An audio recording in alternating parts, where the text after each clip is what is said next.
one life. That life is perfect.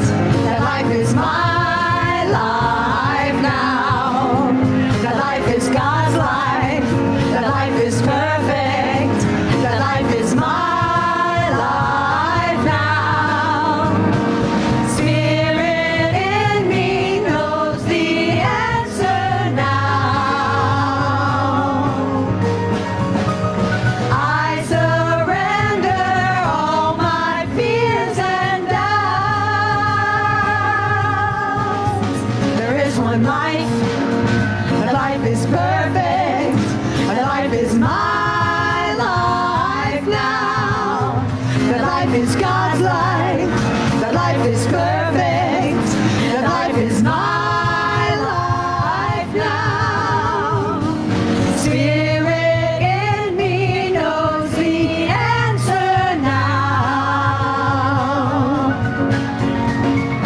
I surrender all my fears and doubts. There is one life. That life is perfect.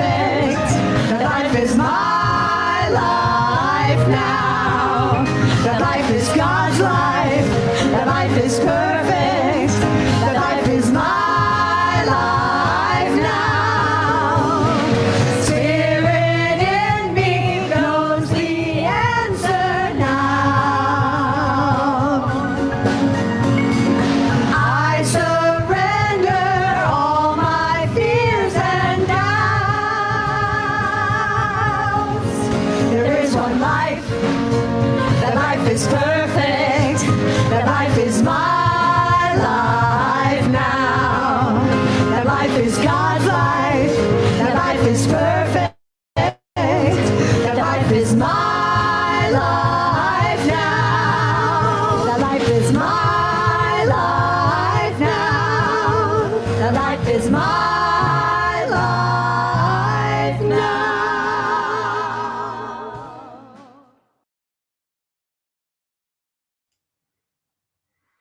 Well, good morning, CSLDallas. Good morning. I'm trying to find my unmute button. This has been the story of our lives for a year, one entire year. A year ago today, we shut down.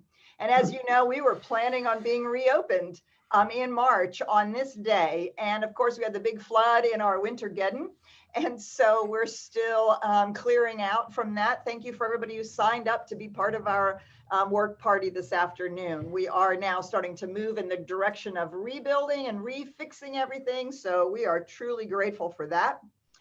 And it's been a year, right? It's been a year. So we would just want to acknowledge and honor the lives that have been lost over this last year.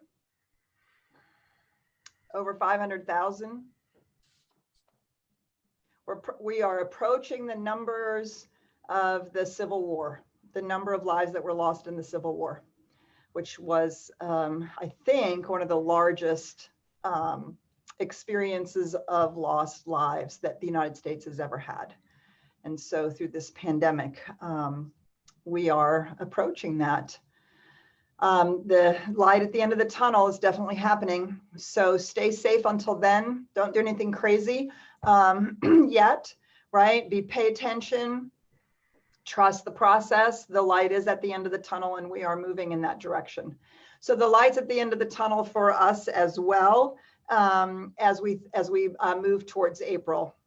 One of the most amazing things of all this online stuff and the pandemic and everything else, what an extraordinary experience of how connected we are and the unity of all life, that everything, you know, the butterfly effect, everything affects everything else and how utterly interconnected we are. So let's take all of those lessons, into whatever the new normal looks like.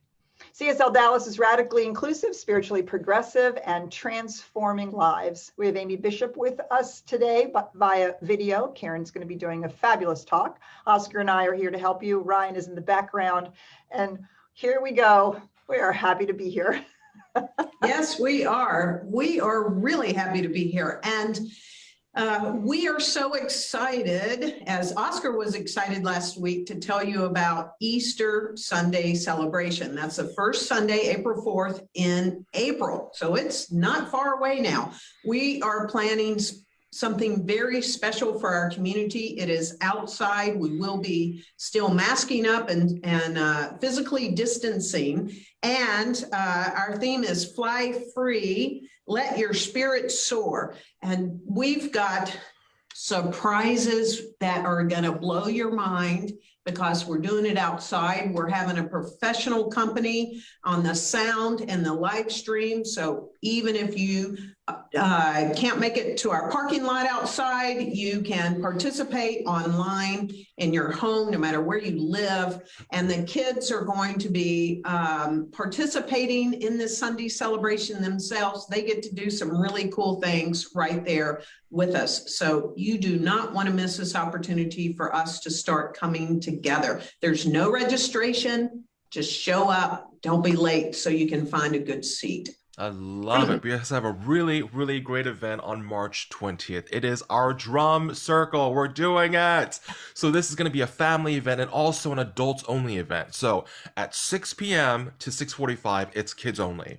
And then at 7 to 9 p.m., it's adults only. There's a suggested love offering of $20. So what is this about? So we're gonna join in a drum circle led by our fabulous Doreen Breedlove as we drum in new beginnings and our infinite possibilities, and we manifest our dreams and we see them come alive. We just summon new energy with drums. So you do not want to miss this drum circle. It'll be outdoors on CSLDallas campus, safely distanced, and there is registration and space is very, very limited. So please sign up ASAP. Yay. And so talking about things you can sign up for, we got some classes coming up. So I'm starting a new class on Bible and the metaphysical interpretation of the Bible. We'll be talking about the Old Testament. So so if you have a love relationship with the Old Testament, a hate relationship with the Old Testament, I don't know anything about relationship with the Old Testament. Why are we even talking about it in metaphysics relationship with the Old Testament? This class is for you. This is truly one of my favorite classes. We will be following up with the New Testament conversation in the fall of this year. So they are a series, but you don't have to take both of them. So please do register and sign up. There is some fabulous spiritual wisdom to be found, and there's a whole boatload of stuff to throw out. So let's talk about it. Sign up. Yeah, and talk about really good things. I wanted to share personally on March 25th, that's a Thursday night, Petra and practitioner Chris Miller are doing an incredible workshop.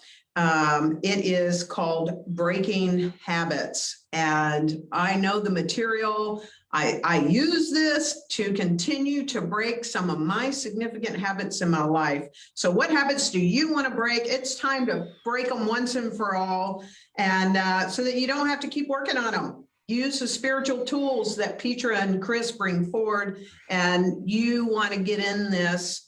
Breaking Habits starts Thursday, March 25th.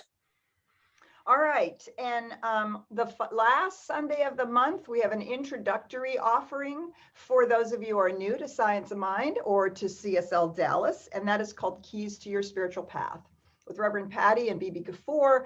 Just be an opportunity to kind of get acquainted. What is it that we teach here? What is it that we're doing? And an opportunity to meet some of our newer folks that are also seeking to understand. So wherever you are in the world, you can join us the last Sunday of the month at 1 o'clock. So be sure to register. Everything is available on CSLDallas.org. You can find our education schedule, all of our events, everything is available there, and you can go right to register to anything that you're interested in. Yay. And as we all know, we all sprung forward for an hour, last night, daylight savings time. I trust you all got enough sleep. Everything is springing forward. Are you noticing that the buds are out on the trees? The tulips are out. I mean, it is gorgeous. The trees are budding with flowers. Look around. And this is a time for new growth and new beginnings to come in. And so we're asking you to continue to support this incredible community of people, the spiritual inspiration that everyone receives on a global level now. And so this is the time where you can ensure the growth of this community by giving financially. You can text give, you can go to our website, CSLDallas.org/give. Ensure that if you're on an auto tithe, that your credit card hasn't changed or anything. Ensure that the auto tithe is still going well. It is March, the year has started. And even on Facebook right here and right now, we get 100% of what you give us on Facebook. And we are growing and need your support to continue to do so. Thank you for this blessing. And we've got a blessing of an incredible song right here and right now.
Well, good morning.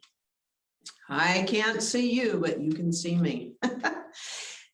So this morning, what I want to focus on for all our sakes and the sake of our life is something that we hear about this word all the time, metaphysics. Metaphysics, what the heck is metaphysics? Well, I first have an important question to ask you. Do you think that it is significantly important to understand how something works? Let's take your car. Is it important to understand how it works? What about a vacuum cleaner? Might need to understand how that works to keep your house clean. A mixer. Binoculars. I mean, something as simple as binoculars. What if you turn them the wrong way? You're not getting to see what you want to see. For me, I have to understand how my cameras work. I don't need to know everything about it, like right down to every screw or how the shutter works or anything like that. But I need to know basically how whatever it is operates so that I can put it to the greatest use. That's the key that we're focusing on today. Wikipedia, okay, that has become like the key source now. Wikipedia tells us about metaphysics. This is what Wikipedia has to say. It's a branch of philosophy that examines the fundamental nature of reality, including the relationship between mind and matter, between substance and attribute, and between potentiality and actuality. I love that. Okay, Wiki got it right on this. The word metaphysics comes from two Greek words that together literally mean after or behind or among the study of the natural. Like nature, that which is natural. And Wiki says that it's been suggested that the term might have been coined from a first century CE editor who assembled various small sections of Aristotle's works in a treatise that is known as Metaphysics. Isn't that interesting?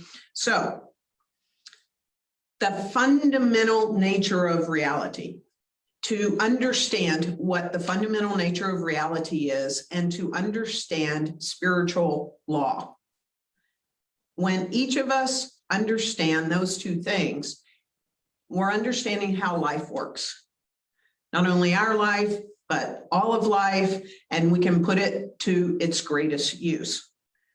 So we start with the premise that we live in a spiritual universe. Everything about anything that is seen and unseen is part of and is a spiritual universe. The science of mind, our faith, our philosophy declares the truth about this spiritual universe. And Ernest Holmes tells us that it declares the truth about false belief, considering everything which is opposed to good as an accumulation of human thought, the collective negative suggestion of the human race.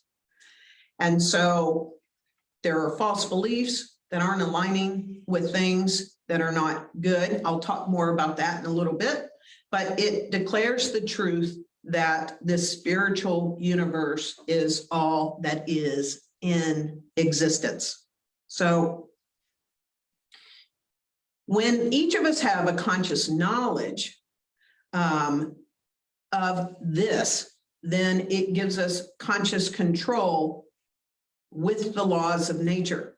And we get to work with the laws of nature instead of against the laws of nature. And as we know, if you've been in the science of mind at all, that we know that thought is a tool of mind. Sometimes it gets confusing or can be confusing of what is this thing about mind? We're not talking about my brain, but mind. So these right ideas enforce the law of mind, and that everything, look around your room right now, wherever you are, look around and just start looking at physical objects. Just start noticing the physical objects in your room as I'm talking. And these physical objects are fundamentally spiritual in nature. Everything that you are looking at is spiritual in nature. And this object, this objective fact, let's call it, whatever it is we're looking at, is but a symbol of the subjective or an invisible cause. So behind every object that you're looking at, there was something subjective to that coming about in its physical form. And physical science has caught up with a lot of this philosophy, again, dating back to Aristotle, and before this starting to catch up with and completely proving that the physical universe in which we live is like this gigantic thought more than anything else. Like everything is a gigantic thought.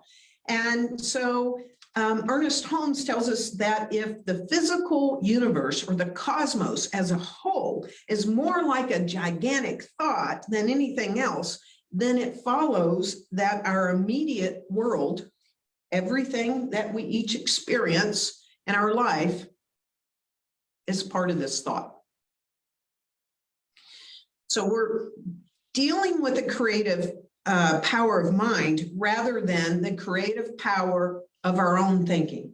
And that helps me a lot. Like that takes a lot of weight off of me. Like I don't have to do it all. I use my own thinking, but my own thinking utilizes this mind, this universal mind. There's only one mind. And I'm utilizing this mind principle, which creatively acts upon it. It does its thing. And so because it does, I tend to become what it is I think. And that's good at times and not so good. But there's a vast difference between saying I create. Now, yes, I do, because there's not two things happening, but because we all do create in a sense, but it's really this universal presence, God, the divine principle, whatever we choose to call it, that is creating. Let's take spring right now. And that is the fact that I don't create a tulip. I didn't create a tulip, but I planted the seed in my little patch in front of our condo. I planted the seed in the ground, which it created the tulip bulb, right? All I had to do is plant the bulb and it created. Pick anything else. I really like corn on the cob. I can plant the seed of the corn, but I don't have to create that ear of corn. And on one stalk, there's several ears of corn. Isn't that great? But I'm not creating it. And I don't need to know how it's created. I just need to know that when I plant that seed, in order to get the result or the experience that I want, by doing that, that corn must be produced. That tulip must come up, right? So we're surrounded by this beautiful creative intelligence everywhere present, and it is working all the time, everywhere that each of us are in this entire cosmos. And this creative intelligence is everywhere, and it receives the impress of my thought, the impress of your thought, the impress of all our thoughts, and it acts upon it. And this creative intelligence brings it into our experience. And it brings it into our experience, those thoughts that are conscious and also subconscious. So what does that mean? Well, we each have conscious thoughts. You're having conscious thoughts right now, listening to the sound of my voice, a response. You're repeating what I'm saying in your mind, or you're saying, wow, that's pretty interesting. Plant the tulip bulb, whatever. So it's like on the surface, we have conscious thoughts. I have a conscious thought of how I want my day to go. All of this. And these are the thoughts that I'm aware of. These are the thoughts that I directly focus on. These are the thoughts that like run, let's say, on the surface of things. But there are also subconscious thoughts, this deeper realm of mind. And that's where many of our patterns and habits are stored. And these things continue to repeat themselves. Have you ever noticed that? Over and over and over again. I've recently been having a whole series of dreams. They are repeating themselves over and over and over again because it's in my subconscious, my thoughts. And those two, that which is in my subconscious, those patterns are also being produced. So each one of us are in reality using the same mind. Ernest Holmes, when he talks about mind, likes to use a capital M. And all any of us are ever using is the same mind, this one mind. There's not two minds. Yes, we have independent thinking, and that's really a wonderful thing because we are each these individualizations of the universe, of God, of spirit, this whole big thought, right? And each one of us are a little different. We are diverse in how we think. But again, there's still only one mind. Emerson said that there is one mind common to all individual men or people. So here's a great example that has helped me understand this at a little bit of a different level as I've been studying science mind. Let's say 100 of us decide to get together and we want to purchase 100 acres of land. We collectively do that. And then we collectively agree, the 100 of us, that we each get an acre to play with. It's like our plot. It's our patch. We get to play. And I have an acre, you have an acre, all these people that came together have this, each have an acre of land, right? We're going to make it a community garden project.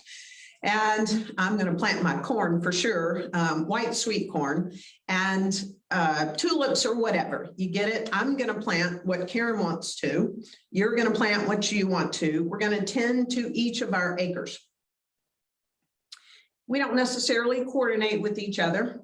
And then at some point, we notice and walk around these 100 acres that all these different things have cropped up.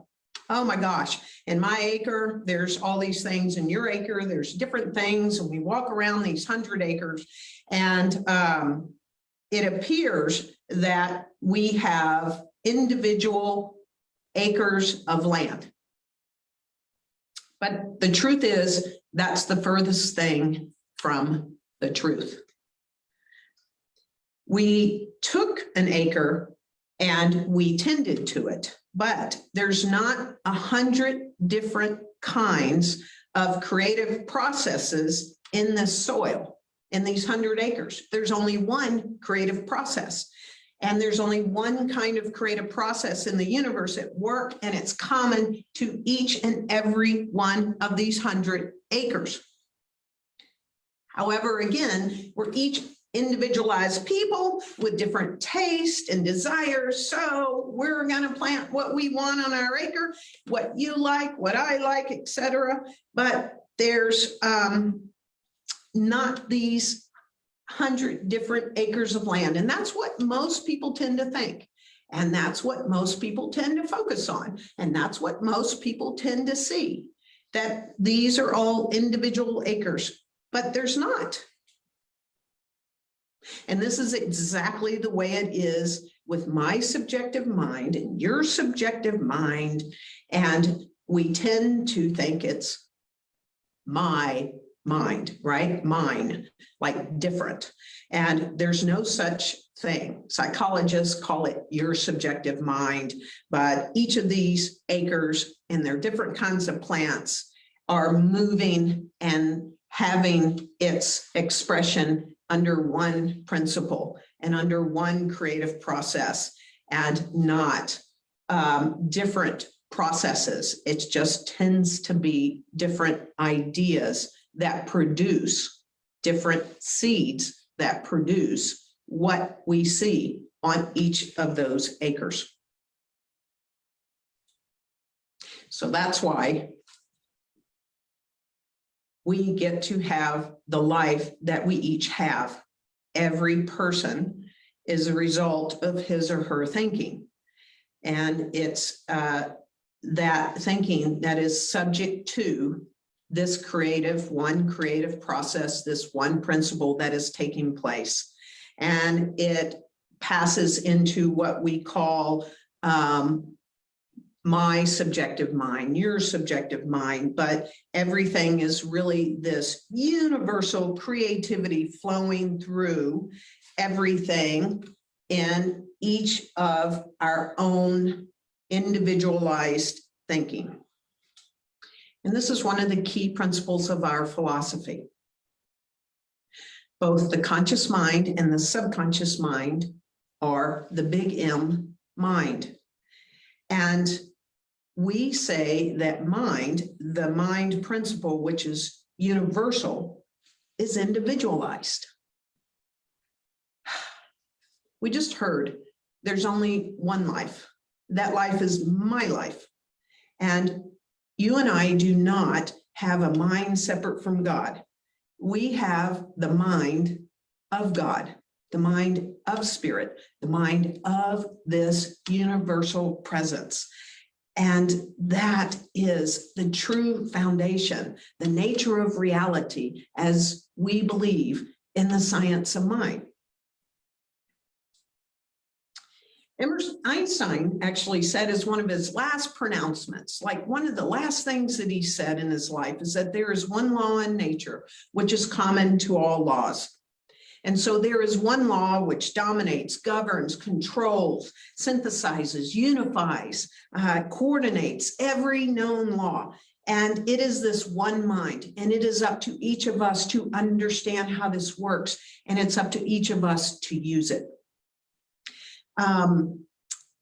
So again, there is a creative intelligence that does operate upon our thought, whether we know it or not. It does create the body, and it either makes it sick or it makes it well. It does control our circumstances, making our circumstances happy or unhappy. It can bring good into our lives if we conceive rightly, Ernest Holmes tells us, in cooperation with it. And it will and it must. And there isn't any question about this. It's been working this way our entire lives. We may not have truly understood how it works.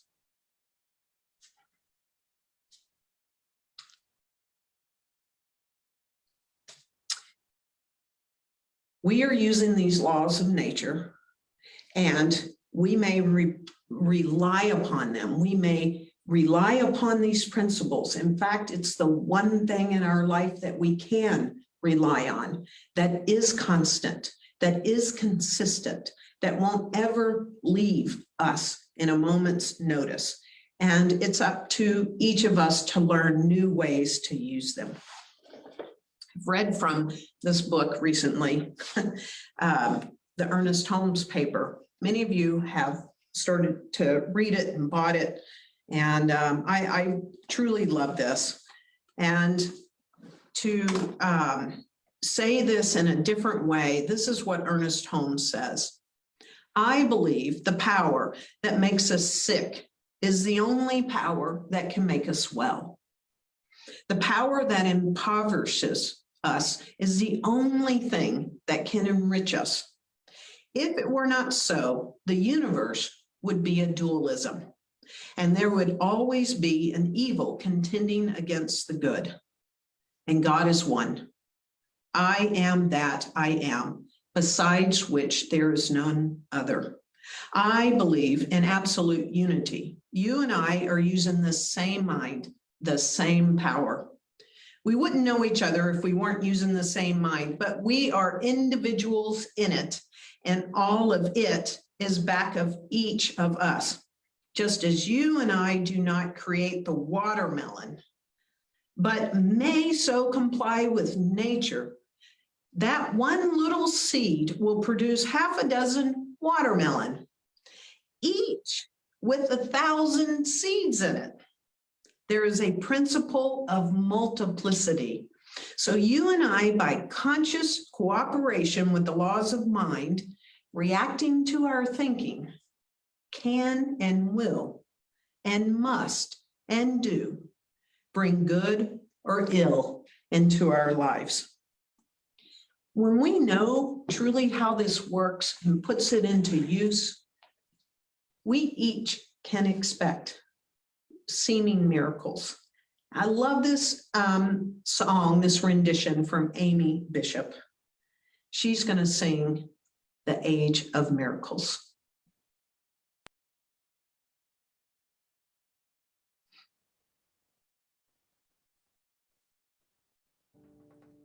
Hello, Dallas. My name is Amy Bishop, and I'm here singing to you from my kitchen in Calgary, Alberta.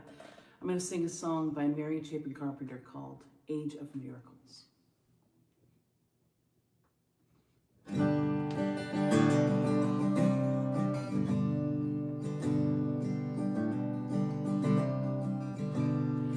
Past comes upon you like smoke in the air.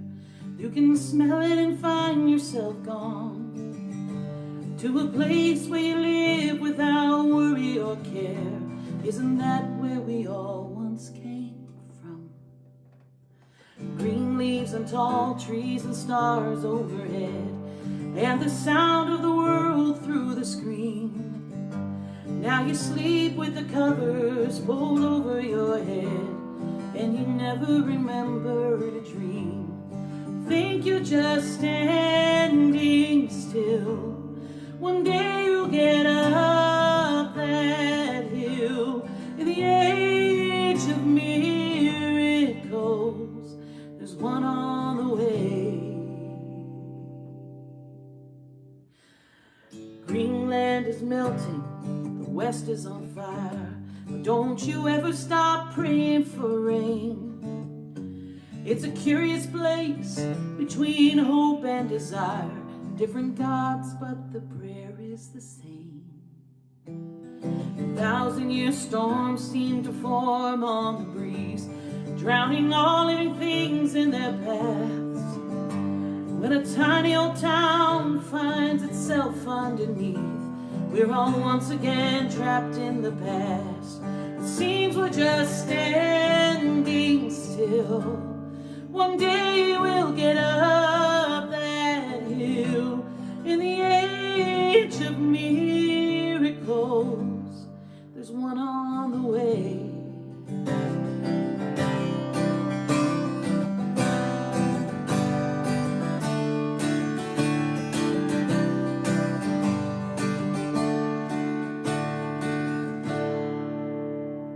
We can fly through the air with the greatest of ease.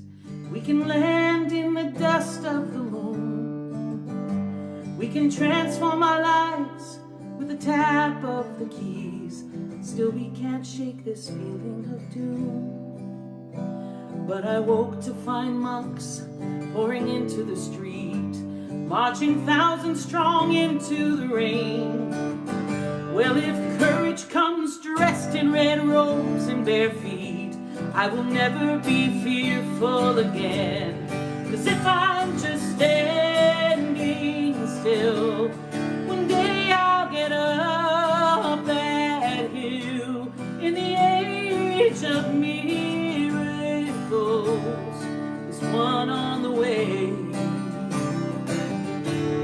It seems we're just standing still. One day we'll ride up that hill. In the age of miracles, there's one on the way. There's one on the way. There's one on the way. There's one on the way. There's one on the way. There's one on the way.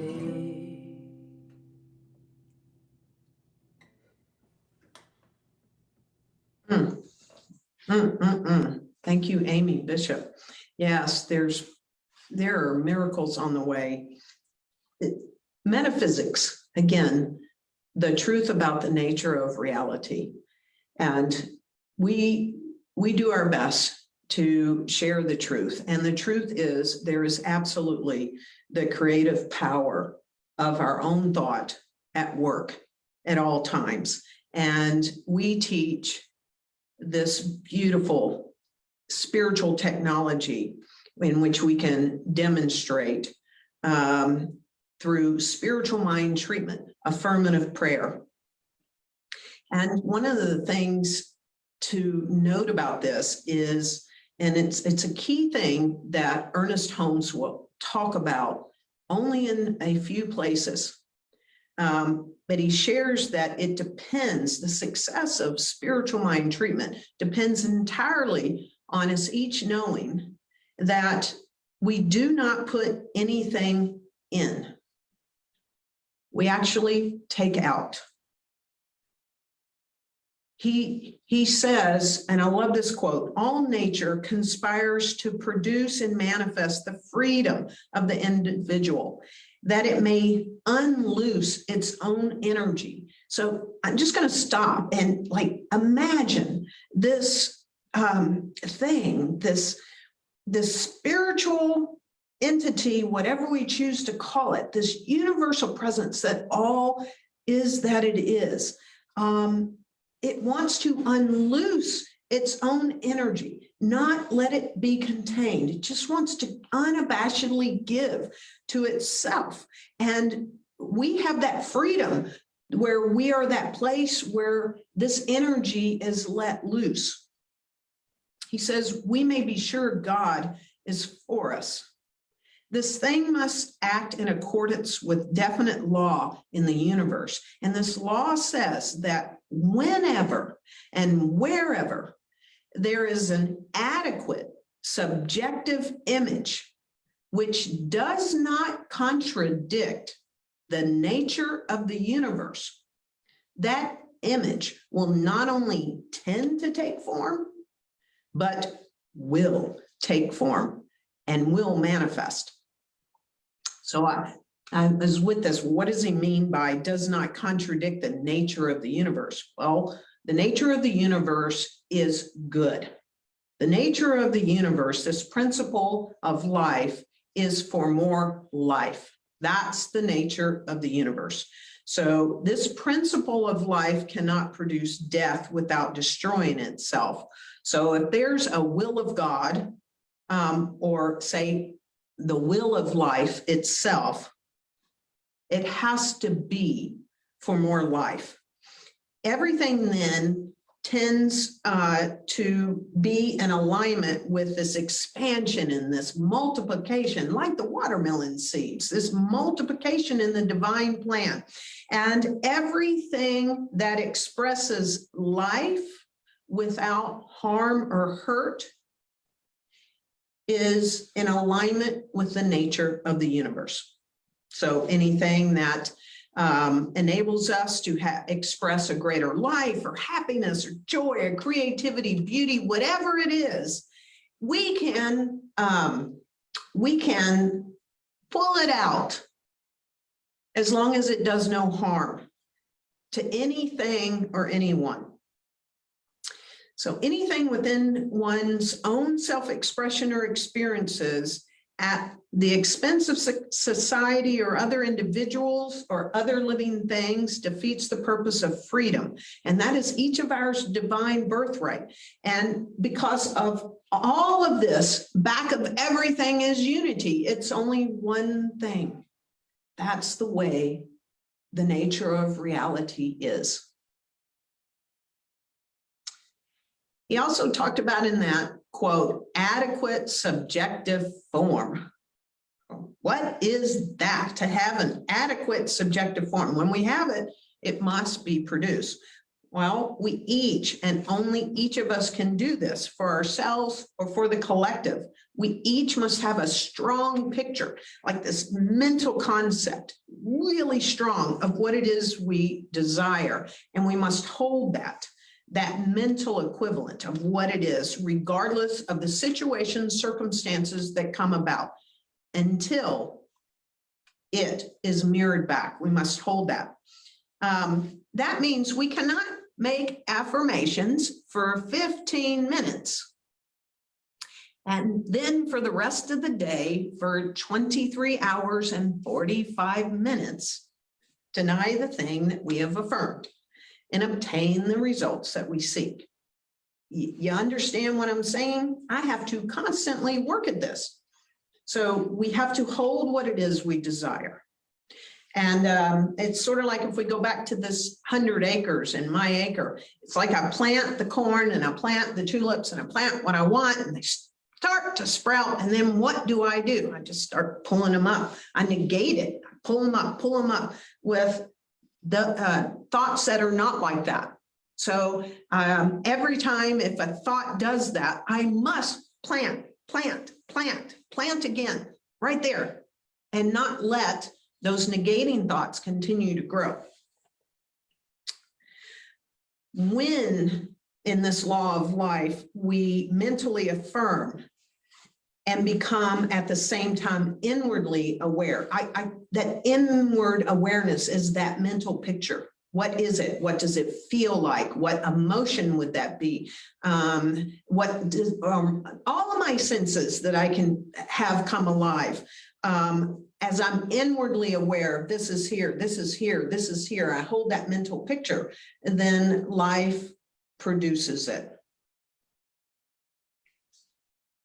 I held a mental picture,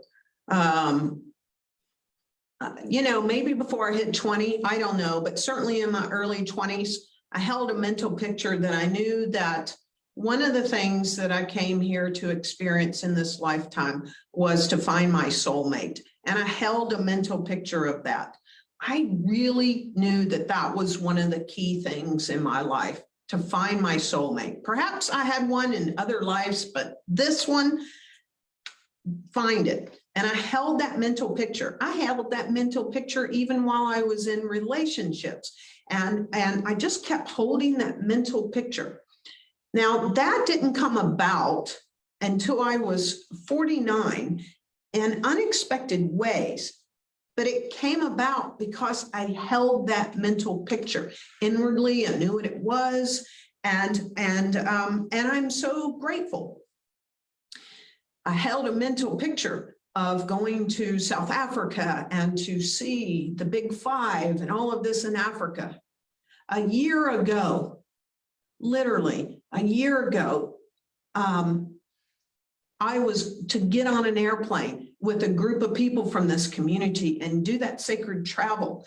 And it was clear that we were not to go because of this pandemic, because we could go into harm's way and not get back. But I still hold that mental picture. That mental picture, supposedly we were going to go in November of 2020.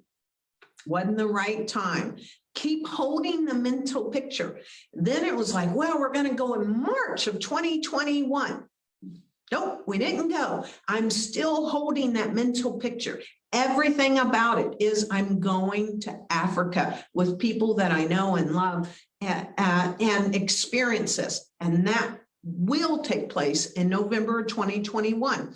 I'm not letting go of that mental picture, however long it takes for something to come about. And so this creative law it's like a mirror, and we're the one that's holding up the mirror, not in front of us, but inside of us. And as we do this consistently and constantly, no matter what happens outside, I did not let go of the mental picture of going to Africa when it didn't happen a year ago, when it didn't happen in November, when it didn't happen this month. Inward, inside of me, I see myself in the Jeeps with my camera, with the people, seeing the beauty that Africa has to offer and the people that we get to meet. I am still holding inside of me with faith and expectancy until the universe mirrors back. Trip to Africa. And it's the only thing that we get to control for ourselves is our thinking, our thoughts, our images, our all of this inside of us. I've recently been struck that I also held a mental image of having a child. And I had one I had a son for a couple of years, and it was a really heartbreaking time. I actually almost didn't know that I would be able to live 5 more minutes in my life at that time. But I moved through that very, very, very dark time in my life. But I've still held a mental image of having a child in my life. And I sure didn't know how, especially once I passed 40 and got older. But I held this mental image of having a child in my life. And what do you know? The universe mirrored back through meeting my soulmate, who happens to have a son, who happens to have a daughter. And now I happen miraculously to have a granddaughter, to have this child in my life that I get to love and receive love and watch the beauty of this awe of life itself through Aria. So whatever it is that you have mental images, wants, desires, experiences that you have a desire to experience in your life, hold tight. Hold it tight. Plant the seed. Plant the seed in the soil of this creative process, which is the most powerful thing there ever is, ever shall be. And hold tight. Don't let go, no matter what the situations, no matter what the circumstance. If something happens and it appears there's no way in the world that's ever going to happen, you don't know, because all of this is mind. This is a spiritual universe. This is a spiritual universe. Your thought is creative. And there is a creative process and a law that is at work all the time, everywhere present. The great news is you did not make this law. The great news is you only use it. Use it wisely. Here's one more song from Amy Bishop. I am. I am.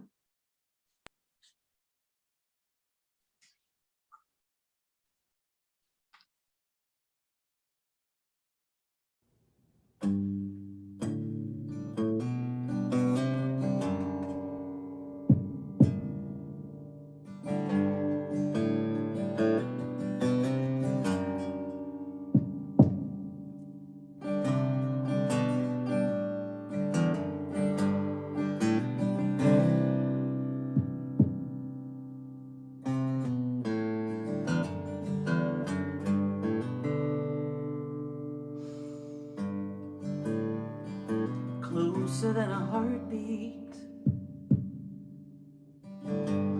closer than the breath in your lungs, closer even still than the pulse within your veins.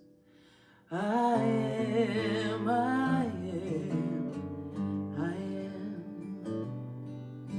am. Closer than a lover or a child. I'm part of every person, kind and wild. I am everything you are. I'm the wish and I'm the star.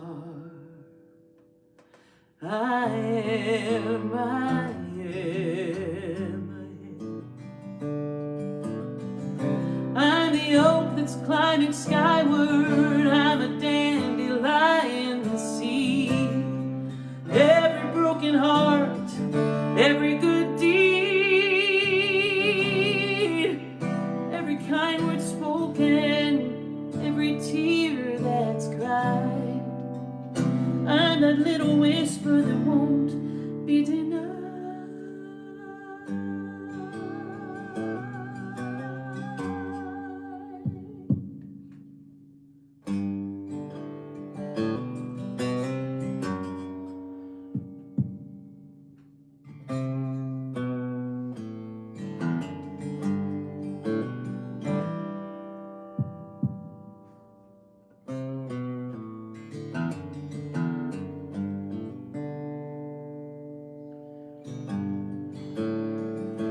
that ever was or will ever be. Passion, truth, and love, lasting peace. I am everything you see. I am you and you are me. I am, I am, I am.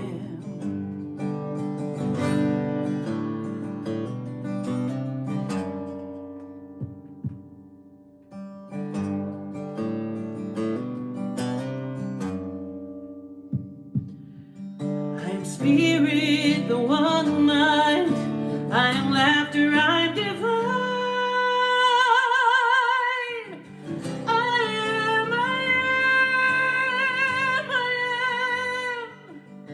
I am, I am, I am.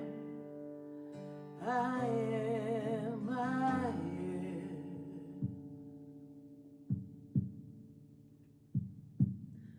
Amen.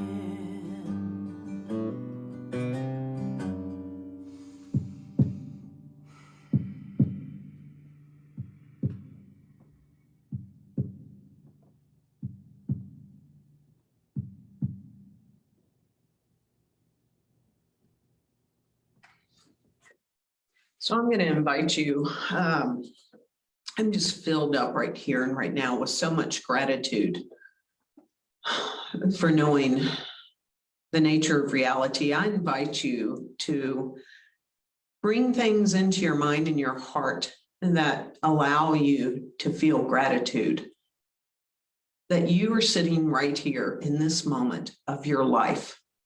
A year from now, or a year past, here we are. We are each all still breathing this one breath of life. No matter what's happened, we're still breathing.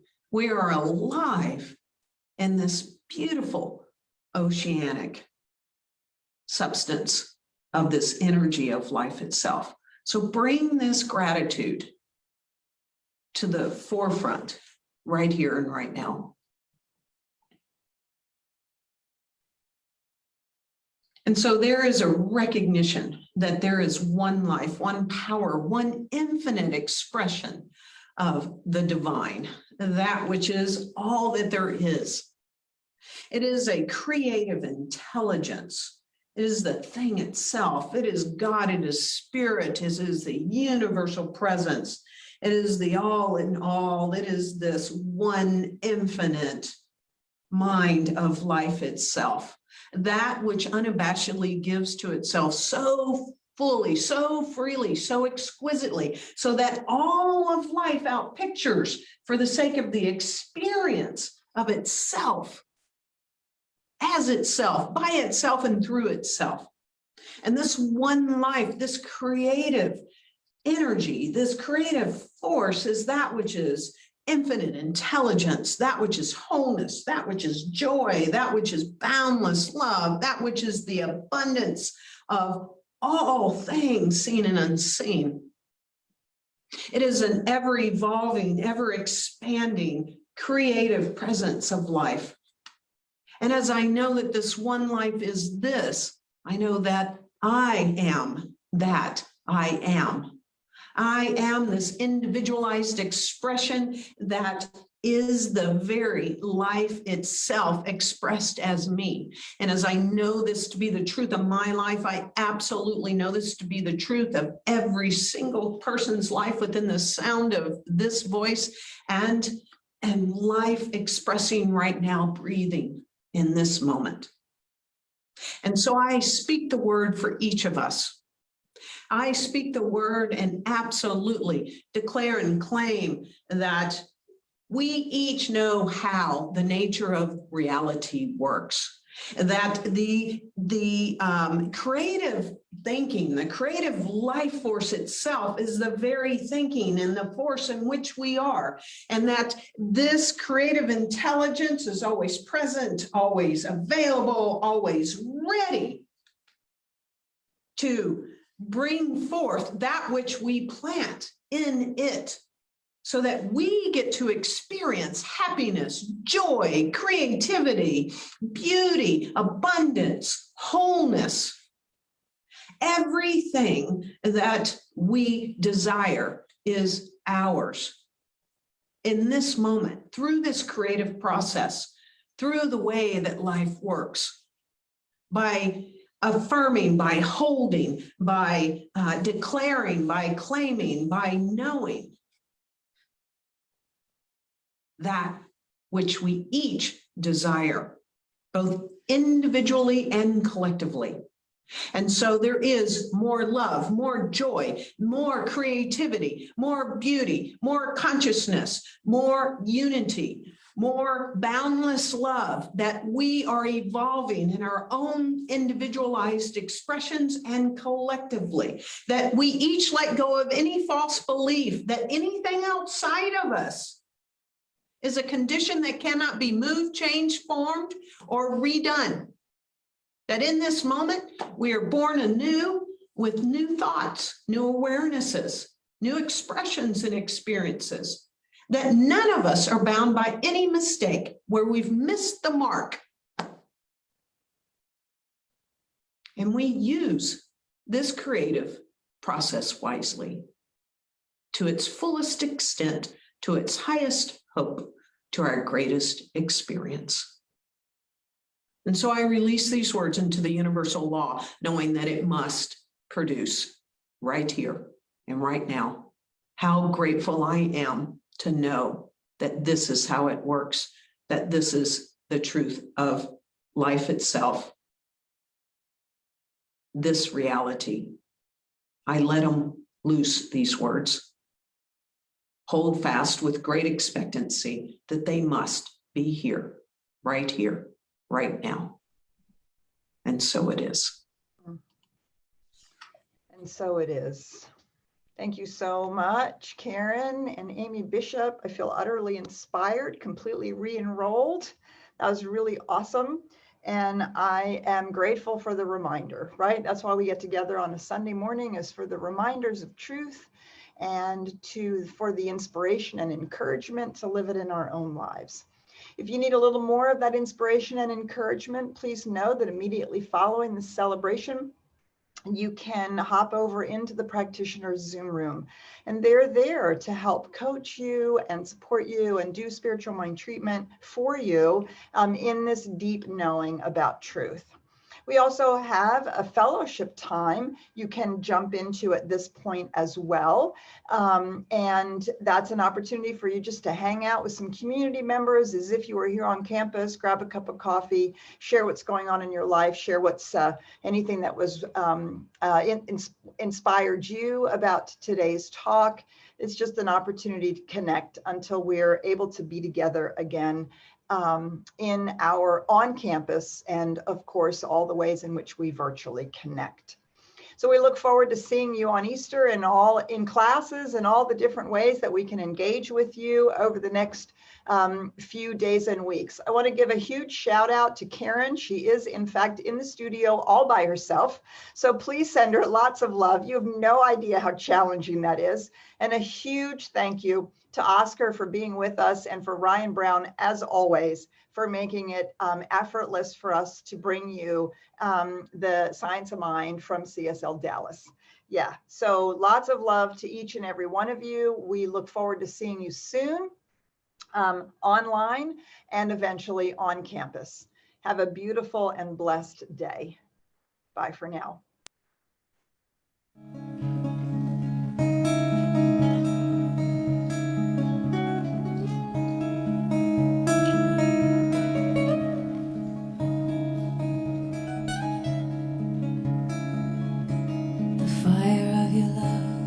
Could consume me,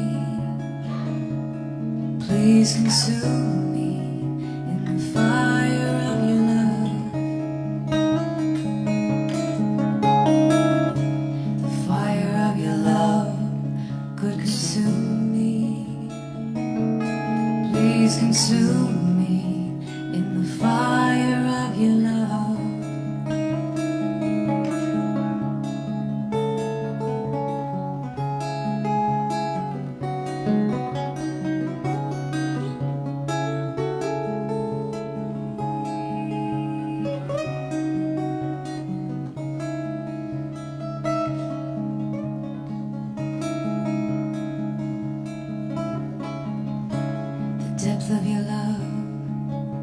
drown me. Please drown me in the depths of your love. The depth of your love could drown me. Please drown me in the depths of your love.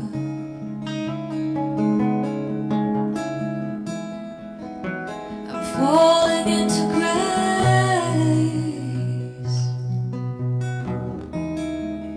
this vast, holy, sacred place, like a pencil mark I'm being erased by your love till nothing remains.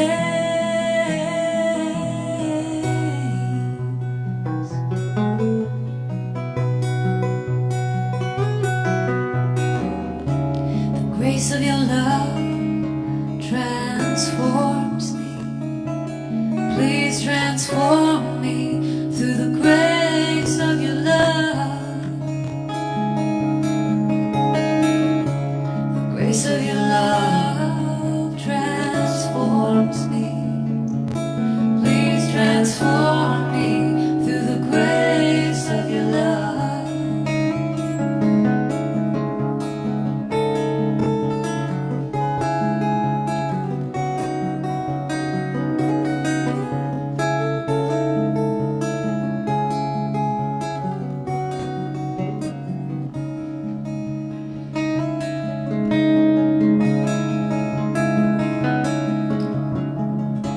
The presence of your love dissolves me.